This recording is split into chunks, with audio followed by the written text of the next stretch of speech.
Hello everyone. So the question that we have over here is, after selling a laptop at a loss of 15%, the seller came to the conclusion that had he sold it for rupees 30,000 more, he would have gained a profit of 5%.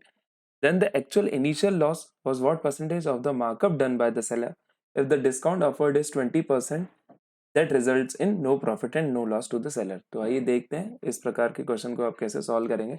मुझे पता है कि जो loss है, जो ये loss है 15% का, वो जो है आपको कॉस्ट प्राइस पे इस पर्टिकुलर को हुआ होगा, और उसके बाद जो प्रॉफिट है वो भी जो है वो कॉस्ट प्राइस पे हुआ होगा।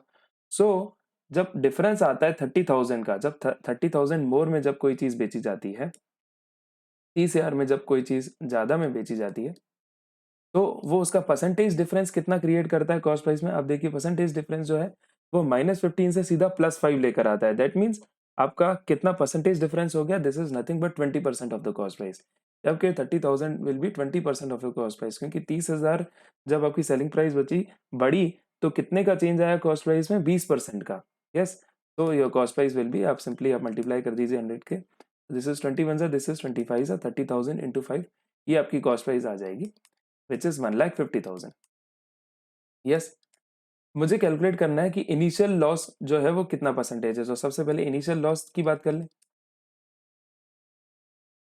जो आपका इनिशियल लॉस आ जाने वाला है वो आपका 15% था। 15% आप अगर कॉस्ट प्राइस का निकाल दें, that means 15,000 plus 7,500, that means 22,500 का इनिशियल जो है वो लॉस था। पर इसने क्या किया, हमको उसको मार्कअप के परसेंटेज में निकालना है। जो मार्कअप हुआ है वो इस प्रकार से हुआ है कि उस मार्क्ड वैल्यू पे जब डिस्काउंट हो ऑफर हो रहा है 20% का, उसके बाद भी वो नो प्रॉफिट और नो लॉस कंडीशन जो है वो सेलर को बच जा रहा है। इसका मतलब सेलिंग प्राइस क्या मैं कह सकता हूँ नो प्रॉफिट नो लॉस के हिसाब से 1,50,000 रही होगी। अब इस 1,50,000 की बात करें तो 1,50,000 में आपका 1,50,000 में आपका 20% जो है वो मार्क्ड प्राइस पे डिस्काउंट है। दैट मीन्स ये मार्क्ड प्राइस का मैं कह सकता हूँ कि 1,50,000 जो है वो 80% है। तो in order to calculate the mark price आप कैलकुलेट कर सकते हैं इंटू 100 करके इसको डायरेक्ट। तो दिस इज 24 ज़ा, दिस इज 25 ज़ा। तो 1,50,000 into 5/4 which is nothing but 1,87,500। तो ये आपकी मार्क्ड प्राइस आ जाएगी।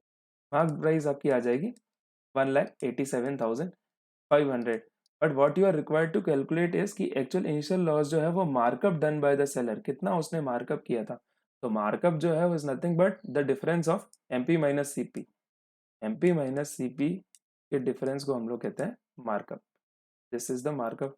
तो 1,87,500 माइनस 1,50,000, दैट मीन्स मार्कअप की वैल्यू आपकी आ जाती है 37,500 is the markup.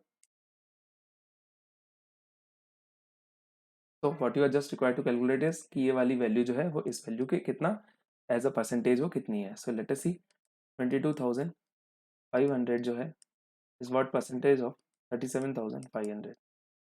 Yes, this is what you are required to calculate. Zero से जीरो कैंसिल हो जाएंगे, this is 25 9 and then 3 15, this is 25 9 जा, so this is 3 3 जा एंड दिस इज 3 5 जा। तो 3/5 200, 3/5 एज अ फ्रैक्शन ऑलरेडी हम लोग को पता है कि ये 60% के बराबर होता है। So let us look at the options that we have. So yes, I have option B as the right answer over here, which is 60%.